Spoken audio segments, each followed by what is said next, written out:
अश्रद्धया हुतम दत्तम तपस्तप्तम कृतम च यत् असदित्युच्यते पार्थ न तत्प्रेत्यो इह।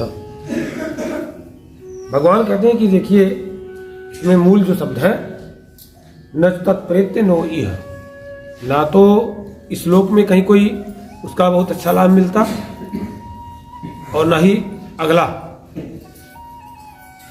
न प्रेजेंट न फ्यूचर, न उसका कोई फ्यूचर है न प्रेजेंट से उसका कुछ है ही नहीं। कहते हैं कि अर्जुन अश्रद्धया, बिना श्रद्धा के किया हुआ हुतम हवन, किया हुआ दान, तप्तम तपः, की गई तपस्या, और जो भी कुछ किया जाता है कर्म, शुभ कर्म है, वो सब असत है, वो उसका कोई स्थायित्व नहीं है, उसमें कोई स्थायित्व नहीं है, ऐसा कहा जाता है।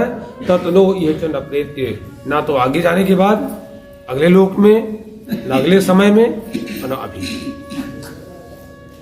ये अंत में सारांश भगवान ने बताया।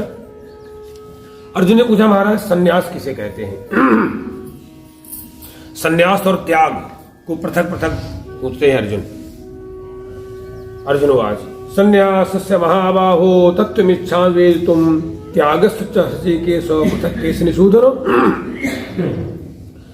कहते हैं अर्जुन के महाराज ये बताइए वासुदेव कि सन्यास और त्याग में क्या अंतर है?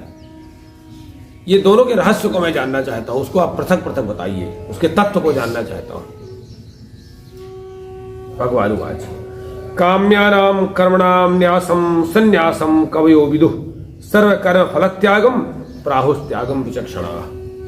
कहते हैं बहुत से जो विद्वान लोग हैं वो काम्य कर्मों के त्याग को संन्यास समझते हैं, यानी जो संकट आदि रोगों की निवृत्ति के लिए, जो स्त्री पुत्र या धन वैभव पाने के लिए, जो भी उपासना तप किसी चीज को पाने के लिए, सांसारिक कोई वस्तु पाने के लिए जो भी हम तप उपासना करते हैं उसका नाम है काम्य कर्म। ये मनोती माना तो ये कर लिया, ये हुआ, वो ये इस भावना जो करते हैं वो कहते हैं काम्य कर्म है। और इनका जब हम त्याग करके केवल भगवान के लिए करते हैं तो उसका नाम वो संन्यास कर्म हो जाता है, उसका नाम संन्यास है।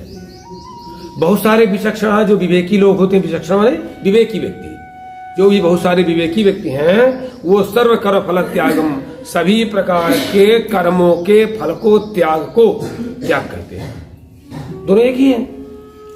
त्याज्यम दोष अवदित्य के कर्म प्राहुर मनीष यज्ञ दान तपः कर्म त्याज्यम इति चापरे।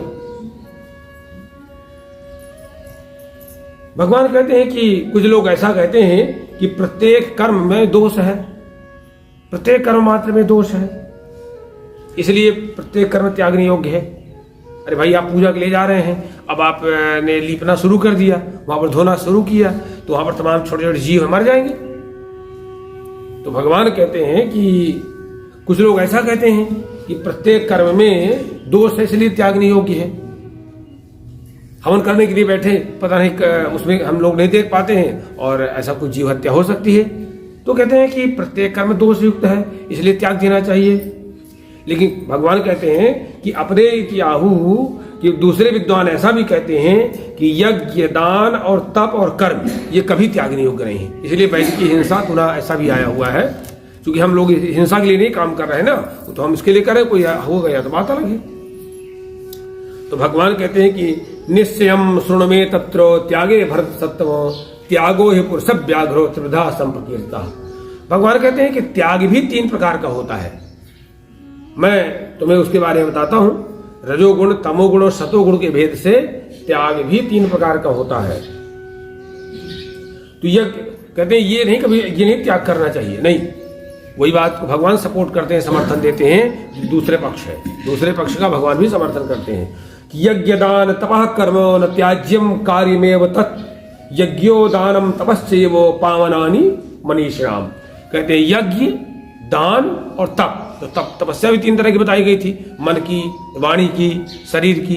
हमें बार बार फिर उसको देख लेना चाहिए। देवद्विज गुरु प्राज्ञ पूजनम शौच मार्जवम ब्रह्मचर्यम अहिंसा च शारीरम तप उच्यते। शरीर का तप अगरबत्ती जलाना नहीं है। अगरबत्ती जला दिया तपस्या हो गई तुम्हारी, नहीं नहीं नहीं, वो न जलाइए, ये है तप कहते हैं भगवान। लेकिन घूस का पैसा लेकर के आगे लगा 2 किलो मिठाई लगे चला दी, वो तपस्या नहीं है। आप न भगवान उससे प्रसन्न होते हैं। किसी को ठग के ले आए, भगवान कहते हैं कि देवद्विज गुरु प्राग दिव्यात्मा, संस्कारी और तपस्वी ब्राह्मण, गुरु और विद्वान जन, ज्ञानी जन, इनका सम्मान करना, इनका पूजन करना, भीतर बाहर से पवित्र रहना, सरल रहना, आर्जवम ब्रह्मचर्य व्रत का पालन करना, और किसी को न सताना, अहिंसा, इसको शारीरिक तप कहते हैं। अनुद्वेग, और वाणी की तप क्या है? अनुद्वेग करम वाक्यम सत्यम प्रीहितम चेत स्वाध्यायाभ्यसनम चैव वाङ्मयम तप उच्यते। कोई जो वाक्य जो है किसी को उद्वेलित न करे, चिढ़ाए नहीं, कोई बिना कारण के उद्वेलित न करे, झकझोरे नहीं, ऐसी वाणी मत बोली जो आदमी को झकझोर के रख दे अकारण। तो झकझोरने वाली वाणी का प्रयोग न हो, और प्रिय और हितकर वाणी हो, यथार्थ वाणी हो, यथार्थ भाषण, यथार्थ बोलना हो। और स्वाध्याय, वेद शास्त्र इत्यादि सब साहित्य का अध्ययन, और स्वाध्याय माने जप भी होता है। और अभ्यसनम, भगवान नाम जप का अभ्यास, मंत्र जप का अभ्यास, ये वाणी संबंधी तप है, चल रहा होता है।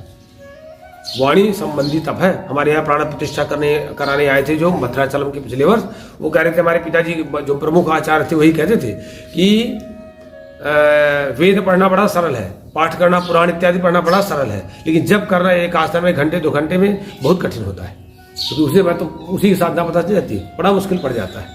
तमाम विचार आएंगे, तमाम बहाने आएंगे, तमाम बहाने, अब ये कर लूँ यार, कल कर लूँगा, तमाम बहाने आएंगे, अब कल नहीं, परसों कर लेंगे, ब्याह हो जाए फिर करेंगे, फिर लड़की का ऐसा हो जाए तो करेंगे। कुछ नहीं होता, कुछ होते नहीं है।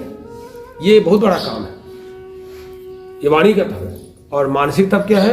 मन प्रसाद सौम्यत्व मौन मात विनिग्रह भाव संशुद्धरेते तपो मानस समुच्यते। मानसिक प्रसन्नता, सौम्यता,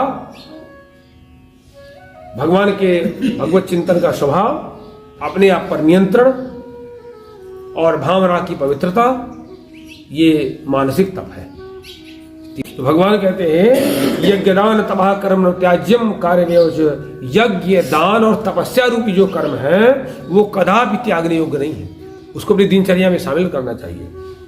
यज्ञ दान, जिस तरह भोजन करना अनिवार्य है, शौच इत्यादि जाना अनिवार्य है, स्नान करना, लोग सोचते हैं आजकल तो नहाते भी नहीं, पता नहीं कपड़ा बदल के क्या क्या करके चल देते हैं, वो भी बड़ा मुश्किल होता जा रहा है। तो यज्ञ दान और तपस्या रूपी जो कर्म है वो कदापि त्यागने योग्य नहीं है, कभी भी नहीं। ततएव कार्यम, ये अवश्य करने योग्य है, क्योंकि इससे लाभ क्या मिलता है? यज्ञ दानम च तपः एव मनीषिणाम पावनानि। क्योंकि यज्ञ दान और तपस्या से बुद्धिमान मनुष्यों को पवित्रता मिलती है। करके जाइए, बड़ा कोई स्वाध्याय अच्छे साहित्य का अध्ययन करके जाइए, फिर देखिए, कभी जब करके जाइए, कभी सेवा करके जाइए, कितनी संतुष्टि मिलेगी। कभी किसी को दान, तो हमने कल बताया था, जरूरतमंद को वास्तविक तामस राजस सात्विक को ध्यान में रख के दान करिए, फिर देखिए कितना आनंद आएगा आपको। किसी वास्तव में गरीब और जरूरतमंद की मदद करके जाइए, देखिए कितना आनंद आएगा। वाणी से ही सहायता करके देखिए, फिर देखिए कितना आनंद आएगा। और तपस्या 3 प्रकार की तपस्या बताई दी है भगवान ने, ये करके जाइए, फिर देखिए आनंद उसका। कहीं कुछ नहीं है, कहीं कुछ नहीं लगता है। पार्वती जी ने छोटे से किया था, कहीं ना उसमें कुंवरपन चलता, ना ब्याह चलता, ना बुढ़ापा चलता है। प्रहलाद और ध्रुव की स्थिति देख लीजिए, 5 साल से चले गए तब करने के लिए, बुढ़ापे तो कुछ होता नहीं है। सीता जी ने बाल्यावस्था से किया था, रुक्मिणी जी ने बाल्यावस्था से शुरू कर दिया था।